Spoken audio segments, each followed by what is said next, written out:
Hey everyone, welcome to our channel once again. And today we are having a very special guest from Russia, Miss Arina, with us. Hi Arina, how are you? Hi, I'm great. How are you? I'm doing absolutely good. First of all, we are extremely delighted and happy that you have accepted our invitation and to become part of this, small, what I should say, campaign to help out IELTS aspirants. Thank you very much. Thank you very much for having me. Thank you, Nawab, for creating this community because a lot of IELTS takers, they need our advice, our tips, and yeah, there is a lot of information on the internet, but really small part of it which you can trust actually. And Exactly. I just want to thank you for doing this, for like uniting people and experts from different countries. You're doing a great job. Thank you very much. We are really grateful to you as well. So let me tell my viewers that today Miss Arena will be talking about IELTS speaking part 3 with her top 5 tips. So the stage is yours, our expert. Yeah, thank you. Yeah. So I'll start from five tips on speaking part three, guys. So my tip number one is that in this part, you actually should give longer answers and stay on topic. So practically the best way to do this is to answer the question directly, but make sure you don't repeat the answer word by word. I mean, repeat the question word by word. For example, the question is, do you think younger generation likes going to the cinema in your country? And so you just say, yes, younger generation, younger people like going to the cinema. So you repeat it word by word. That's not really good. So you just paraphrase it, then explain why. Always ask yourself why. And if you can, just give an example. It's up to you. If you can give an example, good. If you don't, well, that's fine. But make sure you give longer answers and stay on topic. Don't ramble, because many students, when we practice, so many students speak and speak and speak, and then they ask me back like, what was the question? So this means that they were just rambling somewhere, they were speaking off topic. In speaking part three, like, it's important to stay on topic, though we don't have strict criteria here on task achievement or task response like in writing, that you should be precise and accurate. It's better to be accurate. It's better for if you're aiming that Yes, true. high for, yeah. So my tip number two is that most questions are about people. Unlike part one and part two, part one is about you, and the examiner is going to ask you questions related to your life. Where do you study? Where do you work? Do you like apples? Do you like wearing jeans, for example? So part one is about you. Part two, like, is a topic. You're given a topic, you speak for 2 minutes. Again, the situation is related to you, your life, your like present day life, your experience, and so on. Again, you.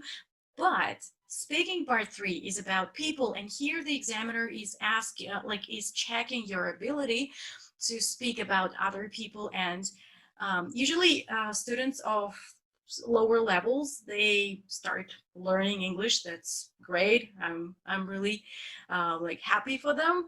But at lower levels, you guys can speak only about you. It's really hard to speak about other people. That's why part three is rather challenging for like lower levels. And when you are more confident, so, and you know more words, so it's easier to speak about people. Just remember, yeah, that you are not speaking about yourself. Sometimes the question is like that. Do people in your country, I don't know, do people in your country go shopping, like physical shopping, or do they order everything online, for example? So typical part three question. And you start like, yeah, I usually order everything online on eBay, and it's cool on Amazon or something. The question wasn't about you personally. The question was about people. So try to generalize here and speak like, Mhm. well, in general, like older people would probably go to the stores and buy everything there. However, younger people would probably order something online and so on. So here you give an extended answer and you speak about people, not you. Okay. So, and one more tip here, that IELTS examiners love asking about younger generation and older generation, or the elderly. So make sure you know what to say, because a lot of students are just at a loss. They've never thought about this before, and they're like, I've never thought about this before. It's also an answer, by the way, but still you can guess a little bit. Yeah. But make sure Right. when you prepare, you know what to say about these generations.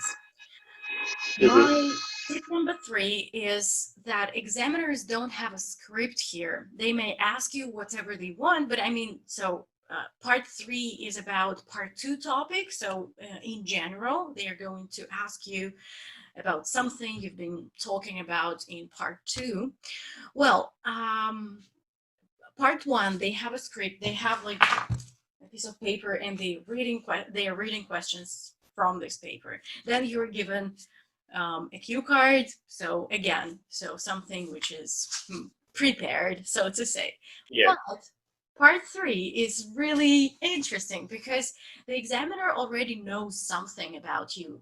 He or she knows your level, approximate level. And part 3 is really important when the examiner is making his or her decision on your score. You might be good at part 1. For example, you got good questions there. You might be perfect in part 2, and you got also your favorite question. For example, I don't know, your favorite sports, and you're an athlete. Yeah, so you got lucky. But then in part 3, you can't answer any questions. So then the examiner knows, like, so I was mistaken. So part 3 is when the examiner wants to see if you are like definitely a 6 or a 7 or a 6.5. So they're making their final decision, and Hmm. they ask the questions from their head. But yeah, there are some questions like about your opinion, what do you think about this or that.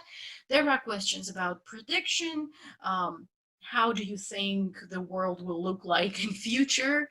Yeah, there are questions about other people, as I have already said. Then compare and contrast, especially the past, like how has something changed, like compared to the past. Yeah. And then cause and effect.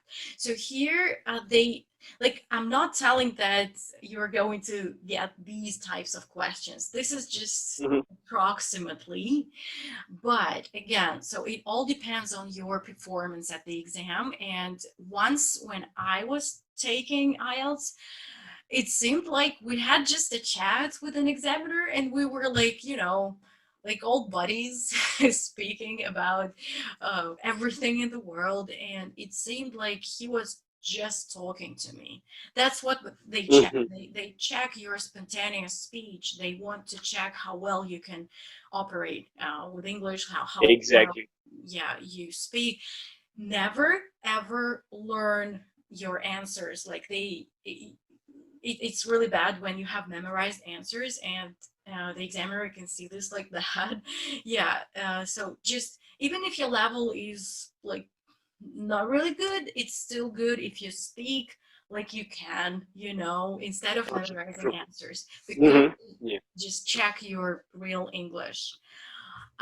Tip number 4, um, if you don't know what to say sometimes about older people or younger people, you can start like this. Like, I've never thought about this before, but I guess it's like this, like that.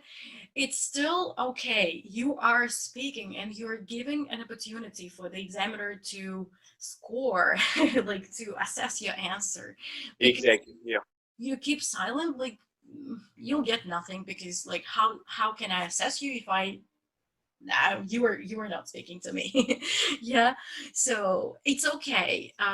But of course, guys, just be ready for anything because questions in part 3 are really hard. And if you are a young person, if you are 16 or 17, you might be just, finishing school and you might not have too much life experience, questions for you might be challenging, because questions are like, what is happiness? What is success? So sometimes, yes. But if you have much life experience, then it's not going to be a problem for you.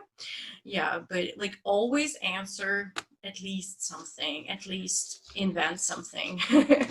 Okay, then tip number Yeah. 5 is that yeah, make sure that you are consistent on all 3 parts, because I've already told you about part 1 and part 2. Sometimes students are perfect in part 1 and part 2, but then boom, part 3 is not okay and they get lower scores because of that. So try to stay on the same level and try, like part 1 is easy, part 2 is relatively easy, and then just keep your energy to part 3 too, because sometimes you just give everything out on part 1 and part 2 and you are low on energy in part 3 and you are tired and so on. Yeah. So, and another tip from me, like, you don't need to sound super formal in part 3, like in all speaking, because speaking is mostly informal. I don't say that you should uh, learn slang and sound like people in the streets. No, no. It should be just spoken English, okay? Just writing could be formal, writing could be really like, detrimental effect on something, blah blah blah. But speaking could be okay. The more spoken phrases you use, the better. So watch TED Talks, watch I don't know, something on YouTube, documentaries, yeah. But speaking part 1, part 2, they are like even more informal. I would say part 3 could be a little bit formal Hmm. sometimes, but part 1, part 2, they are like, like you're talking to your friend, but yeah, without slang, of course. So that's Right. probably it. Yeah, like I wish you good luck when you Thank take you. IELTS, and thank you for having me here. Thank you for this opportunity. No, no, basically, we are honored that you have accepted our invitation, and all these tips were, what naturally IELTS aspirants do not get online or do not get, via YouTube, because these are some kind of practical kind of tips which the candidates must be looking for. That how is the actual test case? Obviously, they have been learning through their different centers or online, but whenever a presenter like you been presenting these kinds of tips one by one and about sharing your personal experiences Yeah, about how part 3 could be, like either it could be like for younger or for older people, or it may be comparison between past and present, yeah, because we need to speak about, or it could be a prediction for the future, that how world could be. So all these things, like, it is really difficult to get on such platforms, but we are really excited and we are thankful to you that you have really come up across as, a brightness to our students, and hopefully they will enjoy and they will get success to all these tips which you have shared within writing speaking part 3. yeah. Thank you very much. I hope it was useful. Okay. Yeah, no, it was useful. Thank you very much. Till we meet again, inshallah, we'll like to have another session with you, hopefully for speaking or writing, maybe again, or either writing part 1 or part 2, No, or of speaking part 1 or part 2. of course, no problem. Definitely. Thank you, Arina. Thank you very much. Have a nice day. Bye bye. All right, bye bye.